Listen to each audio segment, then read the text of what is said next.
Hello. Just want to do one more video on this car. I've been driving it a little bit. I have a little bit more information on comparatively how I like it. Like I said, overall it's a pretty nice car.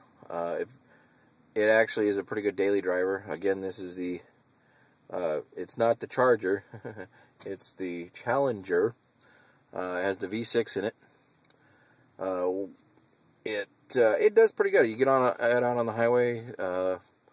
Last night I was driving along in it, and it hit the gas, and it went up to 100 fairly quickly. So actually, it seemed like it would do. It was up to 120 and was continuing. So at that point, that was enough for me. So it definitely, even with the V6, it'll do 120. So that's not bad. It's not the RT version. I'd like to actually try that.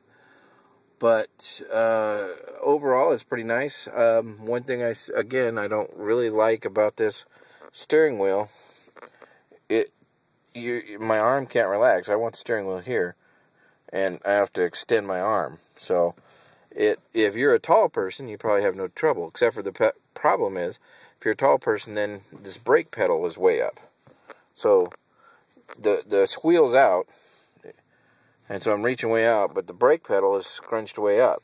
So I'm not, the sitting position, the seat's fine, but the sitting position's a little odd.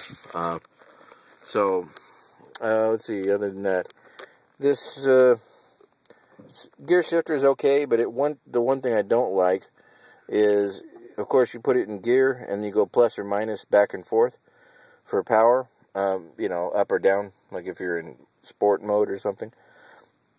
The problem with that is once you go to sport mode, you can't take it out of sport mode till you put it back in neutral. And at speed, that can be sort of dangerous. So I was sort of playing around with sport mode, and then I just wanted to go back to normal mode. Well, the only way to do normal mode that I could figure out was to go back to neutral at 60 mile an hour, which it's okay, but you definitely want to make sure you don't go into reverse, right? So I think there should be a better way, some kind of button to say, okay, I'm done playing around, let's just drive normally now. I was stuck in traffic. It does pretty good at traffic. I'm going to start it here. So this is what it looks like when it starts. There is these buttons I finally figured out. There is a menu button, and you can change what displays as display units of measure. You can change things. It's only got 7,000 miles. System okay. Personal settings. Language. Lock doors automatically is 15 mile an hour, so it locks the doors. Unlock doors automatically on exit. On. I'm not sure I like that. Remote key unlock all doors first press. So you can actually change that. Sound the horn with remote key lock off. Flashlights with remote, so you can adjust all of these things with it, which is sort of cool. Delay turning off headlamps for 30 seconds. Turn headlamps on with remote. Key lock, 30 seconds. Delay power off for accessories. Hill start assist. I have no idea what that is. Some kind of tranny thing, I'm sure. Keyless enter on. Well, it better be, because you got your key, your button's here, so you have no key. So, display ECO mode, display measure, and US personal settings. So that's sort of interesting. Let's see what else we got here. Same thing, just goes back through. So turn that back off. It's nice, you can actually see the temperature. Let's go ahead and take a ride. We're going to drive back. Again, that's a fairly nice little deal. So let's take a ride back to the the hotel. Again, this is rental, so it's pretty nice for rental. It seems to handle fairly good. If you do a turn, it has actually a pretty nice turn radius, which is good. I don't want to drive through. Maybe did I go out the wrong way? Oh, here's an exit. I have no idea what's going on with this. So, oops, I wasn't videoing. So let's taxi. Maybe we'll just play. We'll do a stop here.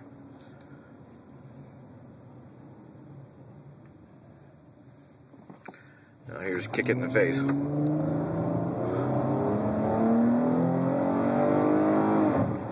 So it wraps up pretty good. Again, you don't got the torque of like a V8, but I mean it does okay. It's a nice actually daily driver. You know, it goes pretty fast. I'm not displeased with the V6, but it's definitely, when you're comparing it to a 400 horse V8, it definitely doesn't quite cut the mustard. So it's pretty nice. Let's see, where are we now? So one thing it does do, I think it actually is better balanced, in my opinion, than the Mustang. The Mustang, when you're taking a corner, really wants to kick that back end out. Part of it might be the amount of power it has, but part of it might be a balance issue, in my opinion.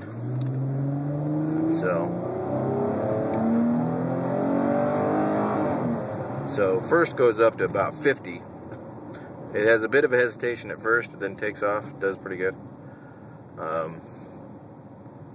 So there's a Residence Inn. It's not where I'm staying, but it's a good place to turn around. It has a fairly good turning radius. If you do a real tight U-ey, you just go like this. See, and there's no screeching. It just takes corners fairly well. So, you know, for a V6, it does fine. It just doesn't have that smile factor that. Let's take this fast to see if we can. See, it just yanks. It doesn't actually skid, which is pretty good, actually. I really think this is a better balanced car than the V8 Mustang. It actually turns. It just turns fairly well. I mean, you know, people say, well, it doesn't turn like a BMW. Well, yeah, it costs a heck of a lot less, too. So, like I said, so far, I'm not displeased with it. It just doesn't have that fun factor. It's a little bit lame with the 6 in it. So, what else about it? It doesn't have changing lights on the dash like the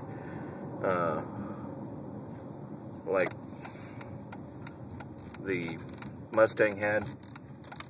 Basically, I'm just comparing it to the Mustang because that's basically what I've tested against as far as the same type of car. Again, I would not consider this a muscle car. I would consider this a nice car. It's not even, I wouldn't even consider it a sports car, really. It does okay, but it's like that Mazda would probably outcorner it. This is a little bit too heavy, a little bit too big to be what I would consider a sports car. So at that point, you would expect it to be a muscle car, but it's not. It doesn't have the muscle. So, I mean, or as far as when it winds up, it seems to have horsepower, but it just doesn't have really any low-end torque.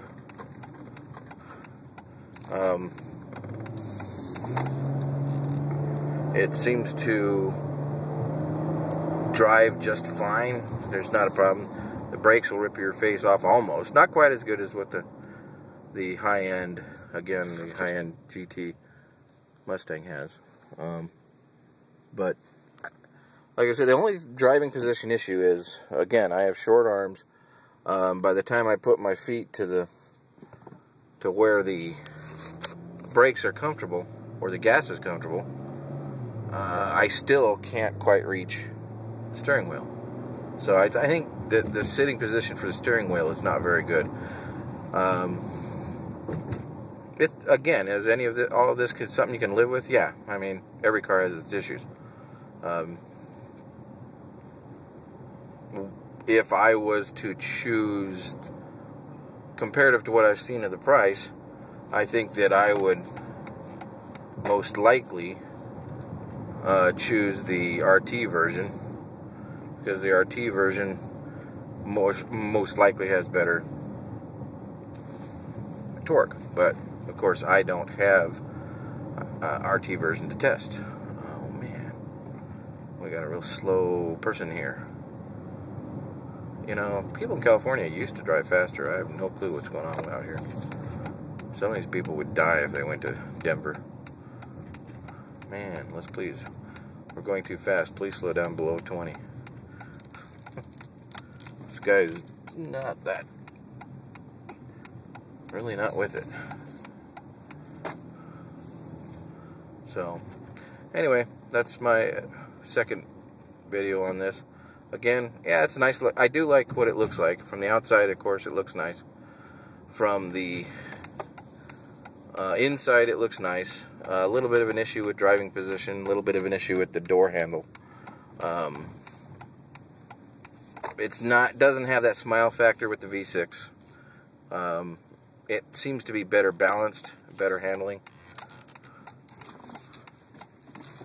So, I think I took the wrong way in. Oh well, too bad. Too bad, I made it. So, well, that's all I have to say for this. Thanks for watching.